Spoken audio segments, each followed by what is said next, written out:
Good morning. Welcome to the Sports Desk live on Comcast Channel 26, also streamed on Facebook. I'm your host, Ed Nunez, along with our producer, Alden Iowani. Our very special guest today is El Dorado boys head coach, Roy Sanchez.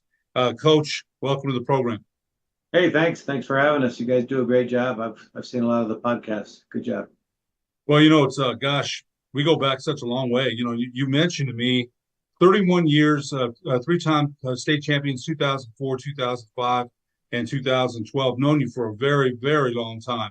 I've always been friends and someone I admire. 31 years, and I was talking to former Valley assistant coach Henry Saavedra. I know you remember Coach Saavedra, and he texted me the other day. He's like, "Man, 30 years just flew by. Where did it go?" And I was because I used to work with Coach Saavedra at the lunch program for the city of Albuquerque, and he was a heck of a coach back in the day.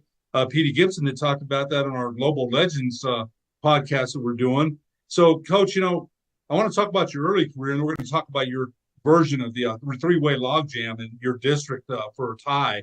And the Cueva kind of changed things the other day by beating West Mesa. But your words to me is we'll keep battling. You're still in it, and you always will battle. I know that. Yeah, our kids are working hard. They're having fun. Our district is very tough. The Cueva has a lot of talent. I mean, they're really good. They're really long and big, and Farmington has a good team. Danny Brown does a great job at Sandia. And Sean at West Mesa, he has a really, really good team, really good player, really good support players. So, I mean, it's a tough district. So, we'll keep battling, like I said. It's I got to say this about the Cueva the other day, and I think, and this is not a knock on Coach Orell or his team. I think there was a question about some toughness. I said that, and I've been around basketball a long time. They do have the length. The funny thing was Daniel Lovato may have played 10 total minutes, foul trouble. But I thought the big kid Jacobson, Cam Dyer took the ball down the floor and was the distributor. Passed off. Bartlett had a good game. The Trujillo kid came off the bench, the sophomore, and gave them good minutes, man. That was a gritty win. And sometimes when you're looked upon as a soft team and you get a gritty win like that, it changes things. For the moment, you got to keep going with that. But you mentioned they've got a lot of talent, a lot of length. They really do. I don't think they're a soft team now. I mean, they've really worked through some things. Like you said, Lovato's he's just really, really tough. People forget about him because they look to Dyer and Jacobson and those big guys and Dylan Chavis and that kind of talent. But no, they're a tough team, and they're gonna make some noise down the stretch. I mean, they'll put it all together, and they're starting to now. And we'll push them, and so will Sandy, and so will West Mesa, and so will Farmington. But they're starting to put it together. Eric's done a good job. He's been a head coach before at Mazzano, so he's been through some battles, and he's doing a good job over there. Steve Ortega is assistant coach, and those guys are doing a great job. Yeah, Lyle Pino. I think Gutierrez is another assistant over there, and Lyle there. I mean, yeah, they're doing a good job. Those guys. No, you're right. I think they did play through some adversity without Dylan Chavis on Saturday. They played without him, and I think that the call to arms was there. The desperation, that we're backs against the wall kind of performance. Coach, you go back so many years. I want to start with your early career. You graduated from Los Alamos in '82, and I remember you as far back as coaching with Jerry Brown at El Dorado. I believe you were his assistant. What got you in? You've been around the game, as we mentioned, 31 years, three-time state champion, and I remember those teams well. What got you interested in coaching back in? You mentioned being at UNM, hanging around Mike Winters. What got you interested in being a coach? I'm not sure, to tell you the truth. I mean, I just always liked athletics. I liked sports. I liked basketball, obviously. I played up in Los Alamos. We played all the sports. Me and my sisters, we were always registering for Little League or Yaffle or YMCA basketball. We just always did that. And my sophomore coach was Jerry Brown. He was my sophomore coach in Los Alamos, and we went through that. And then he became a coach down here in Albuquerque, and he called me up and said, "Hey, want to help out?" And I didn't know what I wanted to do. I didn't really have a lot of direction. I was going to UNM and hanging out with those guys, Hunter and Kelvin and Johnny Brown and Niles Dockery and those kind of guys. And Mike came later. And I just started coaching with Coach Brown up here at El Dorado, and I really liked it. And it gave me, like I said, direction and working with kids, and decided to be a physical education major. And, we those first 8 years, I was an assistant coach, and we battled. I love those JV teams. Those JV times were really, really good times. Taught me a lot of things. And then Coach Brown left. I mean, he decided to move on. He became the AD here for a few years, 3 years. So I slid in the basketball position, and the first couple of years were rough. I mean, you think you know what you're doing. Being an assistant for 8 years up here, you think you kind of know what you're doing, but things change. Moving over to that chair. And by the third year, we had established a pretty good group. We finished third place in the state tournament. We beat Albuquerque for the third place game. They don't Man, play that game anymore yeah. or anything like that. But that kind of established our program and established what we're trying to do, and our expectations and our standards and all that. So once we were able to do that, those kids that came out for basketball knew what we were about and what we expected and what was expected of them. And basically it's hard work, good attitude, and reaching your potential. And some years we haven't done that, but we strive to do that. And those years we won championships. Sometimes we over exceeded things, and sometimes we didn't. Sometimes we under exceeded some things, but it's been fun. I think my goal was about 20 years. Do this 20 years, and that'll be a lot of fun. And then just the next year comes around, and it's like every year is a journey, and it's just an enjoyable journey. I mean, we're going through one now, and I really like the guys we have. This group that I have, they started, all of us, they started their freshman year on COVID. They started on Zoom. I didn't even know what Zoom was. And here we are doing Zooms all the time. And this group started high school on a Zoom screen. And so we had to start all over once they showed up to practice. You had to start all over, like how you dress. Don't wear our pajamas anymore. We don't wear pajamas at school anymore. And that's what they did on Zoom, waking up in the morning. And you have to wear your practice jersey. I mean, some simple things like that. It's like overnight they forgot all that. And we had to start over. And I'm really proud of this group because now they're seniors. We're going to get them through. They're going to graduate. And that's the biggest thing for me, making them successful, especially academically. And I'm really, really proud of this group. I really like them. You've done a lot of that and building. You coached my nephew David Nunez, and David, David's still, yeah.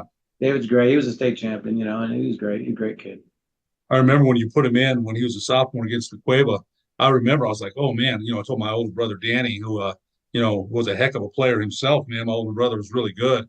And when they put him in, my heart's in my stomach, man. It really was because I was nervous for him. He goes in there and scores a bucket right away. And he wasn't nervous. He was so funny because he played with some good players. He really did. He was a member of that team as a sophomore. Yeah, But David went in there, and the half was almost over, and we kind of slid David in there, I and remember. he got the ball, he got fouled, 3-point play. We got to up on them about 10 points against La Cueva there at halftime, and David was a big piece of that. He was a great kid. He was a great soccer player, all-state soccer player, and really, really good basketball player for us. I mean, that's why you do this. Those kind of kids are just, you just remember them, and they always come back, and they're appreciative as well, and just the time they put in, the sacrifices they put in, it's really special. And those kind of kids are really special. Well, you had a lot of them. Not I mentioned him because he's my nephew, but you coached Daniel Ferris, Cullen Neal, Zach Lee, Kane Martinez was one of my favorite El Dorado Eagles. Kane Martinez, man, that guy was a good player. He really was. He was Yeah. one of my favorites, man. I really liked him a lot. Yeah, he started coaching, up at Fort Lewis, and now he's overseas. He's over, he coached with Coach Neal and Coach Alfred there at Nevada, kind of a graduate assistant. Well, like I said, it was at Fort Lewis. Now he's in Sydney, Australia, coaching their version of the NBA. He's coaching with the Sydney Kings. And Kane was a great kid. And I mean, every time you mention somebody, I have to brag on him, but we're gonna leave someone out.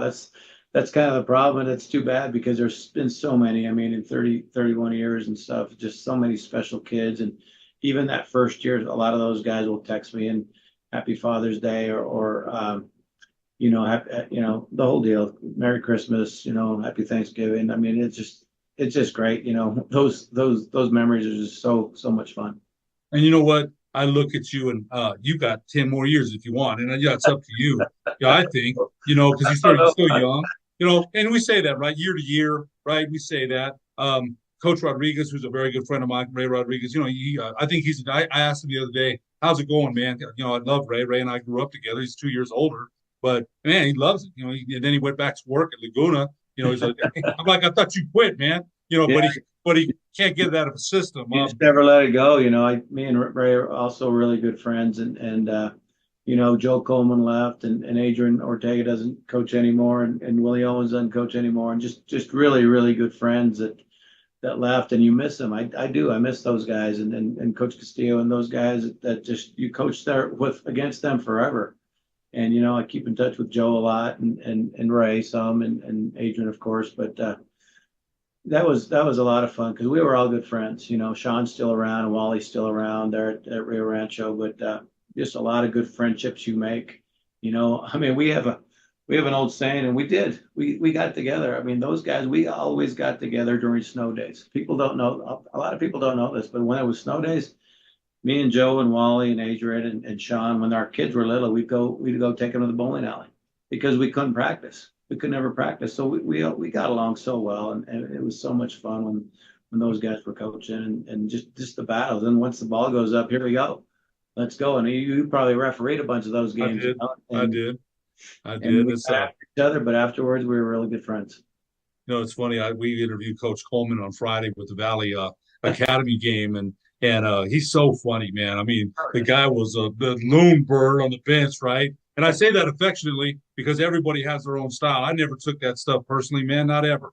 I didn't. I understood there's a battle there. I coached too. Well, yeah, you coached too. I mean, you were coaching there at Highland for a little bit, and then you started refereeing and very successful and did a great job. And then you do this, and you were always involved in the game. And I mean, all of us appreciate you because you remember all that history too, and you bring it all back. And you and your son are doing a great job on these broadcasts, and you're like me. You grew up just loving athletics, loving competition, and we appreciate you, Ed. Coach, I'll tell you one thing. It's hard to get out of your system. It really is, because I think about it. And, I used to run from my house, and I live right across the street from where Coach Rodriguez grew up. I live right in the same, neighborhood. And I'd run to his house, and we'd run to Highland to work out with Glenn Lucero. I'll tell you this real quick because you got a break. He'd be blocks ahead of me, and Coach Rodriguez could have been a cross-country runner. That's how good he was. He really could have been. We used to laugh. I'd be like, Coach Ray, you left me in the dust again, man. Coach, we're going to take a break, and when we come back, I want to ask you about your sister, Yvonne. She had a big influence, still is, a very close relationship, one that I love to watch after these messages on the Sports Desk. Thanks.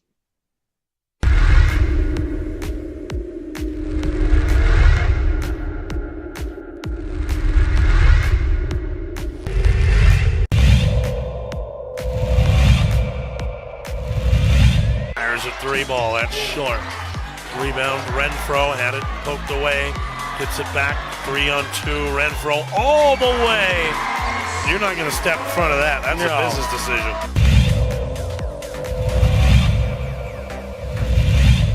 Here's Duncan now. Back to Hines. Yes.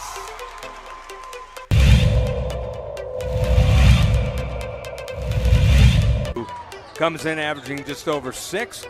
Fellow number 22 on the other end, and a shot put up and in.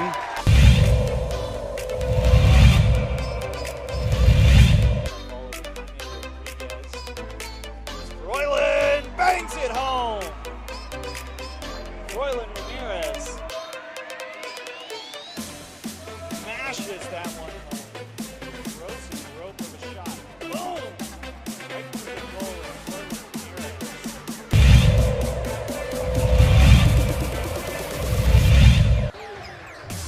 25-21, steal now. Coming down the lane is Adams, a little Euro step, lays it up and in, Thomas Adams.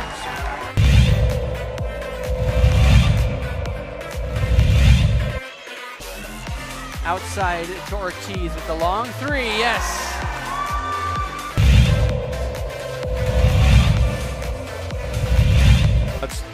Yabage gave it to Brown. Brown a three. Right wing. Got himself a slight bit of daylight and hits yet another three.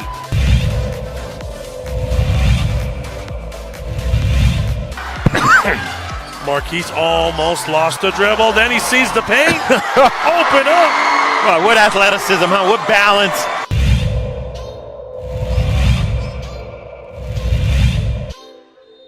Garcia, who did a sweet move his first time. He dribbles it in, and it went in before the 5. Nate Yeager makes the save, and the runners get the big play. They are the winners.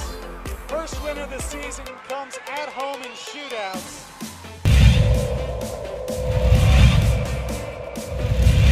Most of those, 10 to be exact, in the second quarter. Steal, here comes Brown, and Brown gets a short one this time. We would like to thank the following sponsors for making this broadcast possible.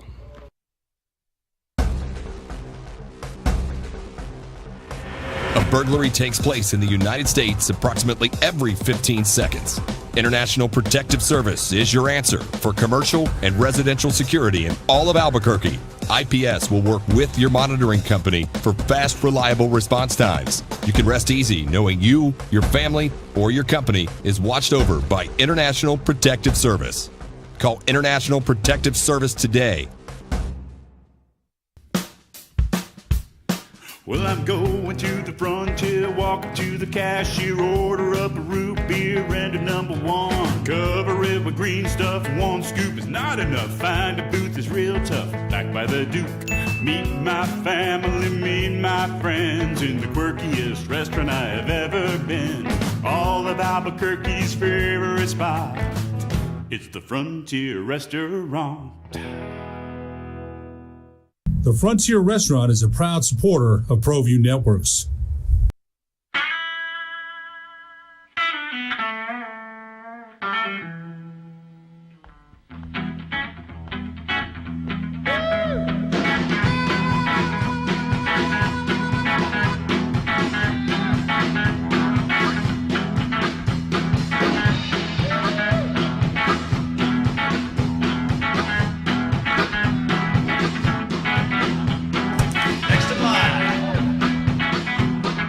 Rudy's is a proud supporter of ProView Networks.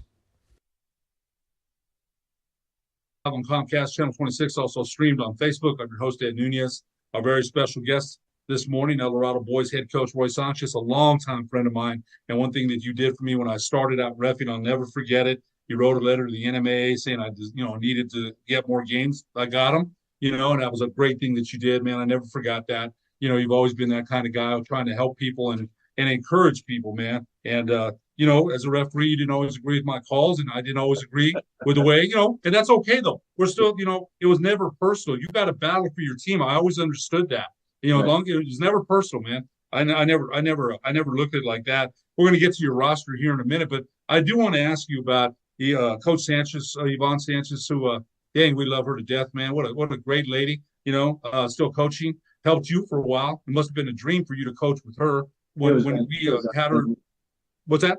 Yeah, it was great. When she coached with us here at El Dorado, those were fun times. She spent 3 years here, and they were a lot of fun. She did a great job. She does a great job wherever she's at. I was trying to figure out where she was at. She was at New Mexico State, then she went to San Diego State for a year, then came to Lobos with Coach Flanagan for 8 years, then became the head coach, then coached with me, then went to Michigan, then went to now she's at Arizona State.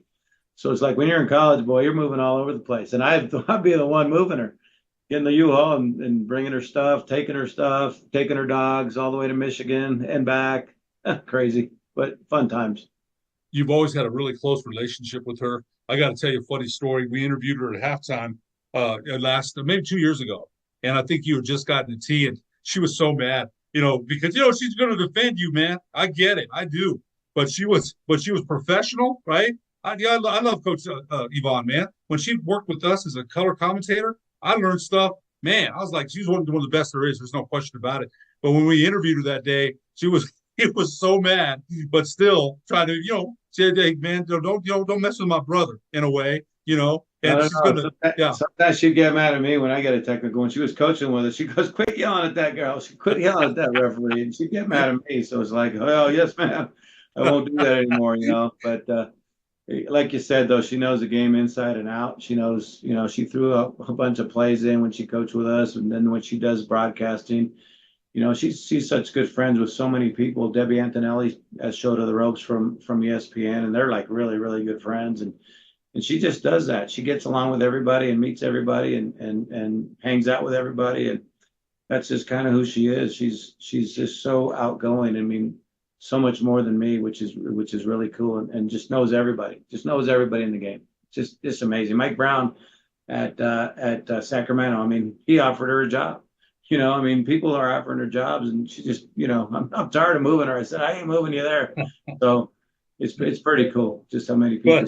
But if she asked, you would. I mean, you guys are. Of course, yeah. You guys, I love that relationship, man, because every game you support each other. Good luck, Yeah. every game, even now. And so I have to remember when she plays, when Arizona State plays, and hey, good luck, and just every game. So that's a dream, man, to be able to share that with your sister. Like, it's a dream to broadcast with my son, and he's the color commentator one time, and then we flip. He's the play-by-play, and I'm the color commentator. How many people get to do that? Not many. So we have to really appreciate that, Coach. So far in the season, 12-10. I love your roster. I think you got Josiah Mitchell. I love Vincent James. The guy's got some size.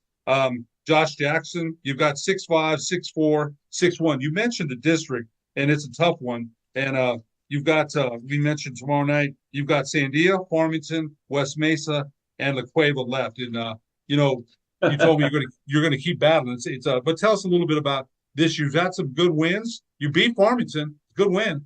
You've had some good wins. You told me you're going to keep battling. Tell me about this year's version of the 2023-24 Eagles. Some tough losses. We were missing Josh and Josiah. They were in the All-Star game, so we lost a couple games there with Las Cruces and a couple games maybe that we shouldn't have lost this year. But I think we're kind of hitting our stride now too. We've kind of figured it out and beat Farmington, a good Farmington team. But like I said, this district is so underrated. They always talk about the other district, and of course, Volcano and Cleveland and Trisco and all those guys are really good. But our district's really good too. I mean, they match up with everybody. It's going to be a battle down the stretch, and our seniors are coming through with like you said, Johnny and Josh and Vince. Vince, he's starting to figure it out. Josiah, got those 4 seniors. Got some young guys. Emiliano Morrison scored 19 points the last game, and then we got a couple shooters with Pete Fuentes and Tyshawn Austin. They shoot the ball really well, and we're starting to battle. We're starting to hit our stride, but it's not going to be easy. I mean, those teams that we play are top notch. They're going to make some noise in the state tournament as well. A couple like you mentioned. There's that log jam for second place for the Cuevas victory on. I think a lot of people, West Mesa 6 in a row. They had won 6 in a row, and Coach Schreier, who I know, God, he's a great guy. We mentioned his dad, one of the greatest people you could ever meet in your life. Honestly, love that guy. Still miss him to this day. So you talked to Coach Orell. You mentioned great coach, and Coach Brown at Sandia. I mean, what he's. The tree, the Mike Brown tree, which Danny and I had some battles, man. We did, and I have to laugh about it because, Ed, what do we, come to Highland? I'll show you where you were wrong. You know where it's at, stuff like that. And it's funny. So you got your work cut out, but again, I like Vincent James. The minute I saw him as a sophomore, and I thought he's going to grow more. You could tell he's long armed, long trunk. And, he's got some good size. I really like Josiah Mitchell. You got some good players. Yeah, Josiah, he's really in the football. He's an all-state wide receiver. So is Josh, and Josiah, he made some visits up to Eastern and Highlands and stuff. So he's kind of narrowing it down.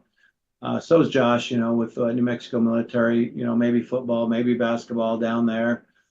So very good athletes. Vince is a great track guy. He's a great track athlete. I mean, he does a great job for our track team. So we got guys playing a lot of different sports up here, and which is great because we're down to 1,600 kids at El Dorado now, And back in the day, you know, before even La Cueva was built, I was coaching here as an assistant, like we mentioned.